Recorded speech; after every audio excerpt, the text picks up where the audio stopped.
berat perjuangan memperoleh kemerdekaan.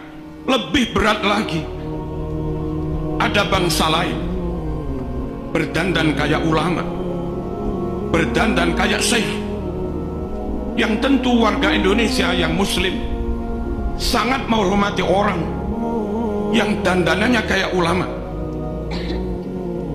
Satu sisi melihat zahir dandanan kayak begitu, mereka harus menghormati, seperti Hadratus Syekh Mbah Hasyim Asy'ari. Tahu mereka anteknya Belanda, tahu mereka dilantik oleh Belanda, mereka di SK oleh Helmina, Ratu Belanda, bahkan di framing seakan-akan mereka keturunan Rasulullah SAW. Sungguh-sungguh semakin menyulitkan para pejuang.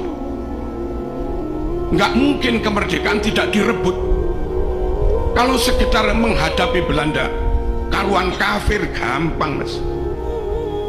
Ini kadang menghadapi bangsanya sendiri, atau menghadapi orang yang ngaku ulama, bahkan ngaku keturunan Rasulullah SAW, tapi mereka berkomplot dengan penjajah. Alhamdulillah, ulama kita Hadratus Syekh Mbah Hasyim Asy'ari tegas, musuh tetap musuh, musuh tetap musuh, apapun penampilannya, apapun kedoknya, tetap kenceng, tidak tolah-toleh, tidak ragu, tentu dengan penuh bijaksana dan arif. Mereka tetap berjuang merebut kemerdekaan, meskipun kadang yang dihadapi orang yang penampilannya kayak ulama, meskipun kadang yang dihadapi orang yang penampilannya bangsanya sendiri. Alhamdulillah, dengan kekompakan, kekokohan niat, dan tentu persatuan, doa, hizib, tirakat, dan rahmat Allah Subhanahu wa Ta'ala, akhirnya Indonesia bisa merebut kemerdekaan. Allahumma shalli ala sayyidina Muhammad. Gerakan-gerakan ideologi yang itu bersumber dari asing, pusatnya di asing, dikontrol oleh asing, lalu kau biarkan mengobok-obok umat Islam yang ada di Indonesia.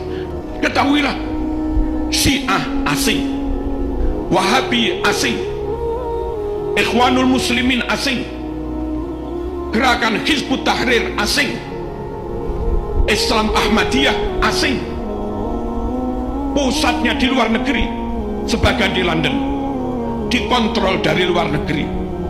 Radikalisme asing, liberalisme juga asing.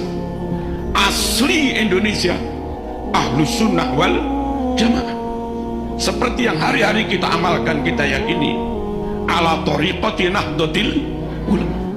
Zikir, zikir, manaqib, manaqib, solawat, solawat, ini Ahlus Sunnah wal Jamaah. Tapi jangan sampai bermerek asing, jangan sampai untuk sekedar solawatan lalu kebanggaan kepada NKRI menjadi hilang, rasa menjadi bangsa hebat, superior, menjadi inferior. Jangan. Orang dengan penampilan apapun, dengan baju apapun, dengan wajah kayak apapun, dengan suku etnis kayak apapun, asal mereka muslim, Ahlus Sunnah wal Jamaah, ikut manakib, ikut haul, ikut sholawatan. Tapi kalau kita harus ikut-ikut mereka, harus ada di bawah mereka, harus dikontrol mereka, harus nyembah-nyembah kepada mereka. Jangan. Ulama kita lebih alim, Ahlus Sunnah wal Jamaah kita lebih clear, fikih Syafi'i, akidah Asy'ari Maturidi, thariqah Imam Junaid al-Baghdadi, Abil Hasan Asy-Syadzili, Syekh Abdul Qadir al-Jilani, Al-Imam al-Ghazali. Jangan gampang dikit-dikit ikut, apalagi sampai akhirnya mereka mengatakan Indonesia ini milik wali-wali yang datang dari suatu wilayah. Bukan. Mbah-mbah mereka bukan pejuang. Pejuang itu Bung Karno, Bung Hatta. Pejuang itu Cuk Nyadin. Pejuang itu Haji Agus Salim. Pejuang itu Mbah Wahab Hasbullah. Pejuang itu Diponegoro, bukan yang lain-lain. Mosok sampai di antara mereka pidato, kamu budak-budak kami, dan yang mau ikut mereka diperbudak, bodoh. Nggak menghargai kemerdekaan yang diperjuangkan ulama dengan darah dan nyawa. Kita berdamai dengan siapapun, kita berta'awun, berkolaborasi, kerjasama dengan siapapun, tapi kita bangsa Indonesia tidak mau ada di bawah siapapun, tidak mau dikontrol oleh siapapun, tidak mau diatur-atur oleh siapapun. Kita bangsa Indonesia hebat, kita bangsa Indonesia pinter, dan kita bangsa Indonesia yang muslim jelas Ahlus Sunnah wal Jamaah.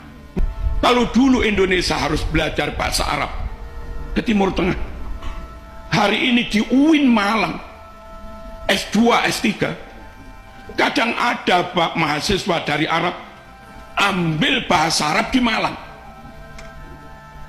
Artinya mereka tahu bahwa balaghah ada di Indonesia, mantek ada di Indonesia, ma'ani bayan badi ada di Indonesia, ulumul Quran ada di Indonesia, tarawat lughawiyah, filologi ada di Indonesia. Hebat Indonesia. Jangan mau nyembah-nyembah orang lain.